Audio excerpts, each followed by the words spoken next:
ఆయిష రోజు రోజుకి మితిమీరిపోతుందనే చెప్పాలి. చిన్నదానికి, పెద్దదానికి భూతద్దంలో పెట్టి దాన్ని రాద్ధాంతం చేస్తుందనే చెప్పాలి.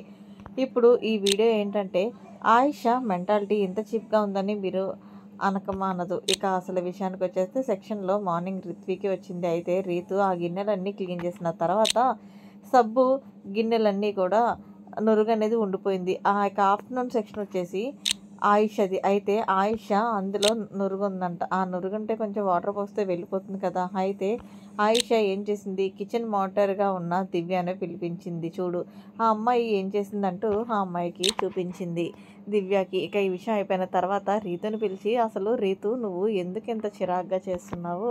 నీకు కనీసం గిన్నెలు తోము, ఆ నురుగుని క్లీన్ చేయాలని సెన్స్ కూడా లేదు" అంటూ ఆయిష రీతుని చాలా పెద్ద గొడవ జరిగింది. అయితే అక్కడికి తనూజ వెళ్ళింది. "ఎందుకు మీరిద్దరూ ప్రతిసారి కూడా గిన్నెల దగ్గర గొడవ పెట్టుకుంటున్నారంటూ" తనూజ ఆయిషని అడిగింది. ఆయిష అంటుంది, "అక్కడ చేసింది ఏదో పని.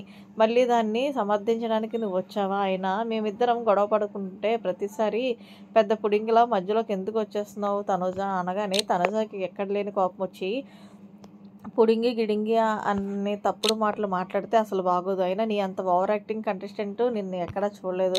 అక్కడ వాటర్‌లో సింక్‌లో ఉన్నది. ఏంటి జస్ట్ నొరగే కదా! ఈ టాప్ ఇప్పితే అయిపోతది కదా! అంటూ తనుజ ట్యాప్ ఇప్పి చూపించి, "మాకు తెలీదు మరి నువ్వు చెప్పాలి" అంటుంది ఆయిష. అయితే తనుజ దీంతో మాటలెందుకు అనుకుందేమో అక్కడి నుంచి వెళ్ళిపోయింది.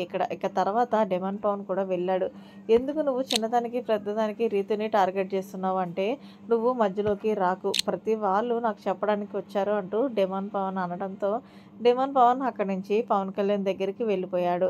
అయితే పవన్ కళ్యాణ్, రీతు గార్డెన్ ఏరియాలో ఉన్న సమయంలో డెమాన్ అక్కడికి వెళ్ళి, "ఎందుకు రీతు ఆవిడతో నువ్వు గొడవ పెట్టుకుంటున్నావు? ఒకసారి సారీ చెప్తే అయిపోతుంది కదా!" అంటూ చెప్పడంతో, "నేను ఆమెకెందుకు సారీ చెప్పాలి?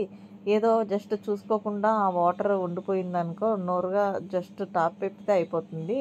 అది పెద్ద ఇష్యూ ఏముంది? ఆమె కావాలని కంటెంట్ కోసం నాటకాలు ఆడుతుందిలే వదిలేసి" అంటూ రీతు అయితే డెమాన్ పవన్‌కి చెప్పింది. ఏదేమైనా సరే ఆయిషా ప్రవర్తన రోజురోజుకి మితిమీరిపోతుందనే చెప్పాలి. షింక్‌లోనే ఉన్న సబ్బు నురకకే ఉన్నందుకే రాద్ధాంతం చేయాలని అవసరం అంటారా మరి? మొత్తానికి ఈ వీడియో ఈ వీడియోపై మీ అభిప్రాయాన్ని అయితే కామెంట్ సెక్షన్‌లో తెలియజేయండి. మరిన్ని లేటెస్ట్ అప్డేట్స్ కోసం మన ఛానల్ సబ్స్క్రైబ్ చేసుకోండి. Thanks for watching. By by. Have a nice day.